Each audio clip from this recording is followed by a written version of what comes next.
Definitely. So, one of the things, and I mentioned this in our last interview, right, that I really appreciate from you is in 2021, you had your coin prediction list, right? And I don't know what format you use, but I really liked what you did, and I kind of borrowed your concept, but I made it my own. But I did it in a PowerPoint way, right? Mm-hmm. And I broke down, for example, coin like Bitcoin, where I thought it would go and why, right? And things like that. Because one thing that I appreciate about you is you don't just pull out numbers out of thin air. You know what I mean? You actually give a reasoning behind that. So going into, now we're in 2022, right? And you haven't really made a list yet. Maybe you have. I did see you speak about metaverse coins today, and we'll get into that as well. But if you had to name your top 5, top 10 coins for 2022, what coins are they and why? Well, first of all, taking a step back, Yeah. in 2021, I did a price prediction video, and it did great because everybody loves price prediction. They love to hop onto it. But guess what? A lot of the predictions were completely wrong because I thought, Rob, I do have to cut you off and say, Sure. guys, this is not financial advice. Yes. We're just giving our opinion. This is infotainment. And you know what, Rob? In your defense, I was wrong too. Remember, I told you my prediction was a 200K BTC, right? Yeah. And I was definitely off. Luckily, I did make up with it with Shiba Inu, but I think a lot of people were wrong this year, unless you were just one of these crypto content creators that just did meme coins. Yeah. Well, the majority of us were wrong. And I thought that Bitcoin would go to 150K. Didn't. It topped out at around 69K. Ethereum, I thought would go up to 10K. And I think it topped out around 4,800, something like that.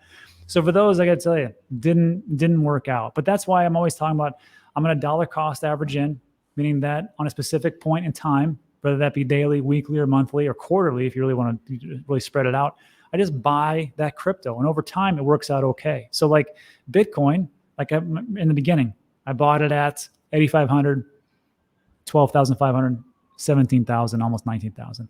But then during the crash of 18, 19, and 20, I was buying Bitcoin around 3,000, 5,000, 7,000. And that was okay.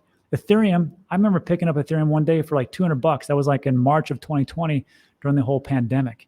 And then Cardano is another big one that was like flat forever at 8-9 cents. And it went all the way up to $3, which was actually one of my few price predictions. I said that Cardano would go to $3 and it actually $3.12.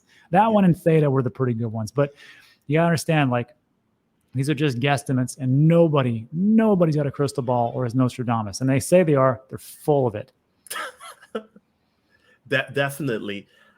So, and obviously, and this to me shows an evolution in the market, right? Because we always go off the 4-year chart cycles and whatnot. And I still believe that the 4-year cycle is valid. However, I think that there is evolution going on in the market, right? Because of other things in play.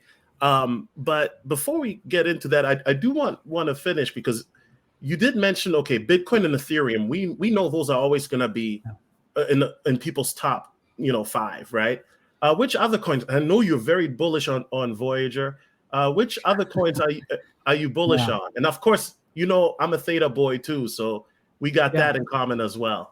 Yeah, man. I mean, if we take a look at every report that comes out, and even let's just take a step back. In September, October of 2021, Facebook came out and they said, we're changing our entire name to Meta. Imagine that. One of the biggest companies in the world is like, we don't even believe in Facebook part. We're just going to go straight Meta or Metaverse. So what does that mean? Well, it means that there's probably a good chances that Metaverse could be a pretty big play in the future, just like the internet was a pretty big play in the early 90s. So when I take a look at what could potentially be big, you can take a look at Metaverse, but the problem is, well, which projects are they going to be that are pretty darn good? Again, UTT, utility, tokenomics, and teams. So I like Theta. Like I said, Dave Shen, he was one of the creators of YouTube. He's a part of Theta. Yep. And not only that, you've also got Samsung. You've also, of course, got Google. And a couple of big players, one of the ones that are dealing with all the American artists, as far as like A-list celebrities and things like that. So like, okay, Theta's pretty good. Then you take a look at what else is coming on the pipe. Well, you got Sandbox. That's pretty good. Decentraland and Mana. Well, I can see that. Engine Coin. Of course, you want to do something with like sharing different skins and non-fungible tokens between games and play to earn types of things. So I can see that. But I think that's a little riskier play, but there's bigger asymmetrical returns. If you want to just make it simple, you can just take a look, well, what are all those tokens built on? Well, a lot of them are built on Ethereum. That's a layer 1 solution. Also Avalanche, also Solana, also Cardano. So if we take a look at those types of things that could be a little bit safer play, well, who got rich during the gold rush in the 1800s? Well, it wasn't a lot of those prospectors. It was the people that would sell those prospectors all the pickaxes and the shovels and the pans and everything else because they knew that's what they needed. Same thing with layer 1 solutions. So that's what I pretty bullish on going all the way down to the metaverse place. Yeah, and you know what, Rob, I appreciate you mentioning that because with the metaverse, right? I think that we're still very early in the game, right? Oh yeah. So you mentioned Facebook. What I found interesting is when Facebook made that announcement that they were going to Meta, then Mana all of a sudden started pumping, right?